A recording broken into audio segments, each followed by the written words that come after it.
أصدقائي، السلام عليكم ورحمة الله. حكايتنا النهاردة حكاية حارة رويت عنها الكثير من الحكايات المرعبة والعجيبة والمخيفة. كان أهل الحي يتجنبوا ويتحاشوا المرور في تلك الحارة ليلا، حيث يعد المرور فيها ليلا مغامرة مرعبة.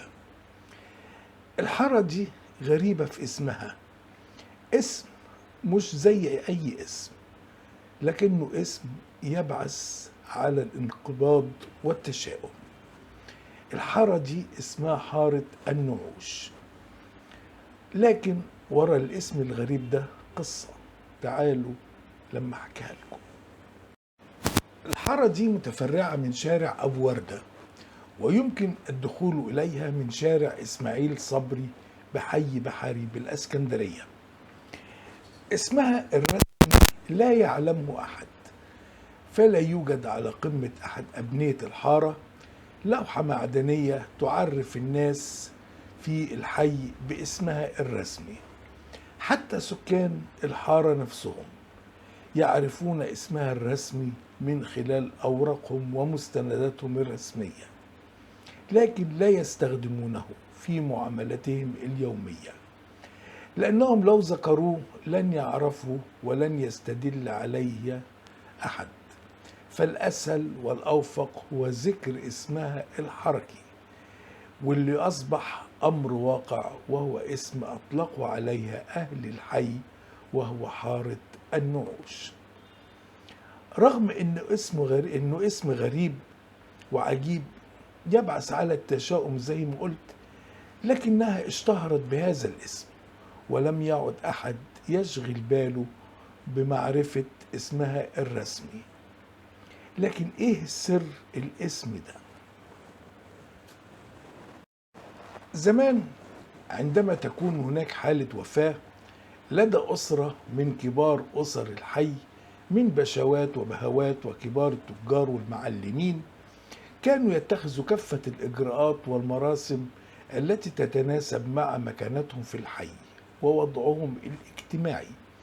فكانت تقام الشوادر الكبيرة مفروشة بالسجاجيد الفاخرة والكراسي والفتيهات المذهبة، ويستخدمون كبار المشايخ والمقرئين لإحياء ليلة العزاء، إلى آخره من المظاهر التي تعبر عن علو المكانة والعظمة والأبهة. ومن الجوانب التي يهتم بها أهل المتوفي من ذوي المكانة الكبيرة التابوت الذي يوضع فيه المتوفي، والذي يتم حمله على الأعناق أثناء سير الجنازة من بيته حتى المقابر. التابوت ده اسمه النعش، وبلهجة أهل الأسكندرية الشعبيين يطلقون عليه النحش، باستبدال حرف الحاء بدلا من العين.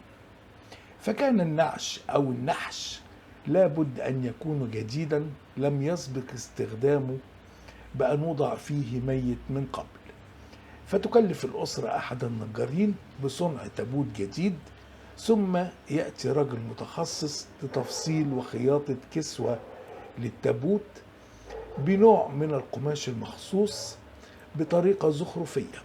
ولو كان المتوفي رجل يوضع على مقدمة نعشه طربوشا، أما نعش المرأة يتم عمل كشكشة أعلى غطاء النعش على شكل مروحة كتاج لطرحة العرايس زمان. وبعد أن يتم تشييع الجنازة وتوصيل المتوفي لمثواه الأخير يفضل التابوت أو النعش. طيب هيعملوا بيه إيه؟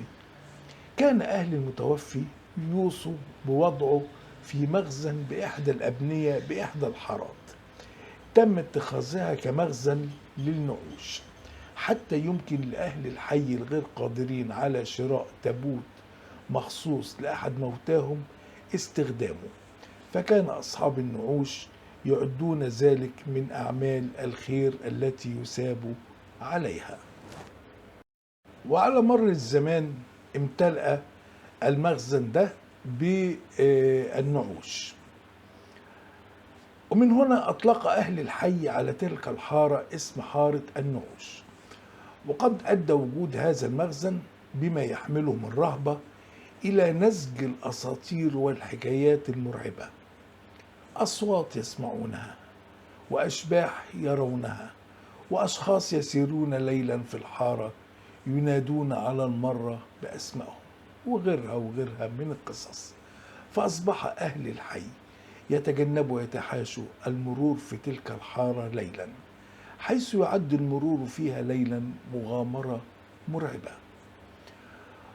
ورغم أنه قد تم هدم البناية التي يحتلها المخزن منذ زمن والتخلص من النعوش التي كان يحتويها، إلا أن الحارة لم تستطع أن تتخلص من اسمها الحركي الذي أطلقوا عليها أهل الحي، ولا من الحكايات والأساطير التي تروى عنها.